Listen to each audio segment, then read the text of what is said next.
Halo Pak Guru kelas 5, apa kabarnya aku? Berharap semua dalam keadaan baik ya. Kembali hari ini kita belajar IPA bersama Pak Guru, Pak Kiki Ginting ya. Kali ini kita akan belajar tentang kalor. Yang pertama kita pelajari adalah perpindahan kalor. Apa itu kalor ya? Kalor itu sama dengan panas ya aku. Jadi kalor itu sama dengan panas. Baik, sekarang kita baca terlebih dahulu ilustrasi berikut ya. Pernahkah kalian pergi ke berkemah? Apakah kalian membuat api unggun saat berkemah? Tahukah kalian mengapa api unggun dapat menghangatkan tubuh kalian yang duduk di sekitarnya? Selain itu, mengapa api unggun dapat memanaskan air di dalam panci sampai mendidih? Ketika kita duduk di sekitar api unggun, panas dari api unggun dapat berpindah atau merambat ke tubuh kita sehingga kita dapat merasakan hangatnya api unggun. Begitu juga ketika kita memasak air, panas dari api unggun berpindah ke dalam panci. Kemudian panas tersebut berpindah ke dalam air sehingga air menjadi panas dan mendidih.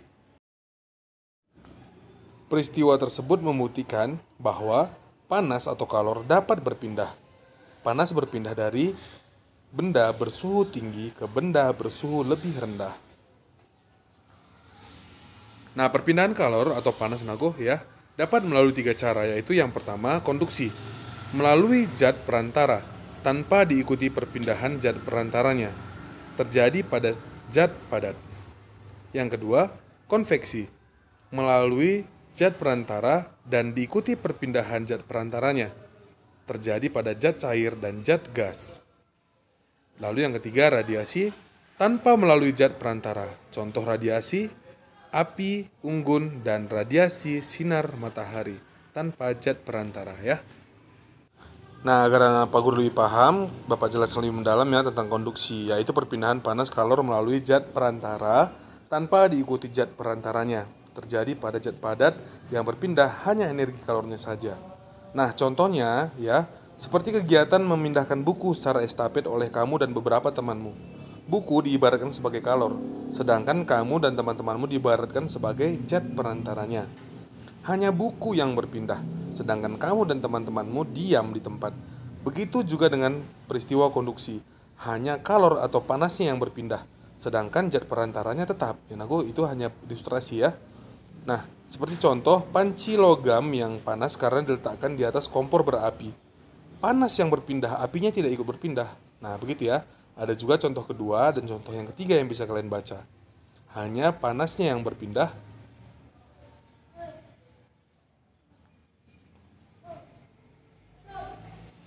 Nah, untuk konveksi ya, yaitu perpindahan panas atau kalor melalui zat perantara dan disertai perpindahan zat perantaranya. Nah, bisa kita buat contoh ilustrasi ya. Ini biasa terjadi di gas ya, Zat yang menerima kalor akan menuai dan menjadi lebih ringan sehingga akan bergerak ke atas. Selanjutnya, molekul zat yang ada di atasnya akan menggantikannya. Nah, contoh realnya atau sebagai ilustrasinya bisa kita buat seperti kegiatan memindahkan setumpuk buku dari satu tempat ke tempat lain. Buku diibaratkan sebagai kalor, sedangkan kamu diibaratkan sebagai zat perantaranya. Saat kamu memindahkan buku ke tempat lain, tentu kamu akan ikut berpindah bersama buku-buku tersebut. Begitu juga dengan peristiwa konveksi. Perpindahan kalor disertai dengan zat perantaranya. Perantaranya juga ikut berpindah. Contohnya, air yang mendapat panas akan menjadi ringan dan bergerak ke atas. Kemudian posisinya digantikan oleh air yang ada di atasnya.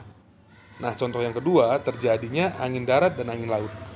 Nanti Bapak akan jelaskan bagaimana proses terjadinya angin darat dan angin laut tersebut, ya. Nah, contoh yang ketiga, pemanfaatan ventilasi rumah atau gedung sebagai jalur sirkulasi udara. Nah, agar kalian semakin paham untuk perpindahan secara konveksi ini ya, tadi Bapak bilang akan dijelaskan tentang angin darat dan angin laut. Nah, berikut ilustrasinya ya.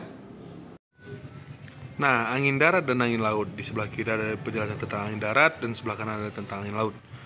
Angin darat terjadi karena pada malam hari, udara di darat lebih cepat dingin daripada udara di laut. Maka udara di laut lebih tinggi ya, Nah, sehingga udara yang berada di atas laut akan naik dan digantikan oleh udara dari darat.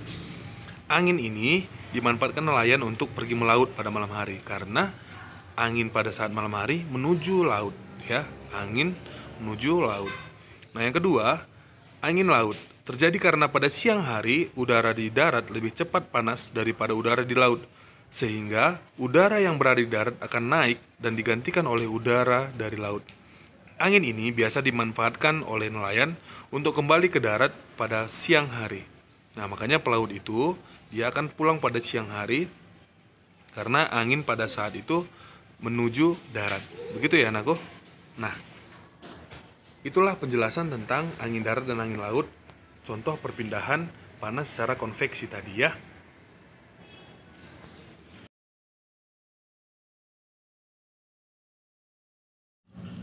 Nah, baik. Sekarang yang ketiga yaitu radiasi, yaitu perpindahan panas atau kalor tanpa melalui zat perantara.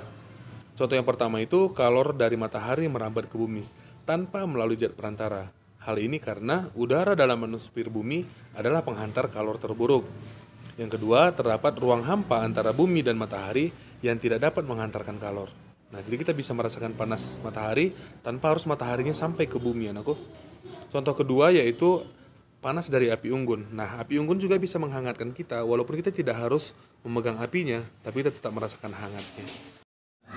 Nah, baik, begitu ya anakku untuk pembelajaran hari ini ya, tentang kalor. Yang pertama tadi kita tentang perpindahan panas, ada 3 ya. Nah, Bapak harap kalian bisa memahami video pembelajaran yang sederhana yang Bapak buat ini ya. Nah, untuk tugas anak Pak Guru ya, halaman 86 itu ada 5 soal di kuis ya. Jenis perpindahan apa dari 5 soal tersebut?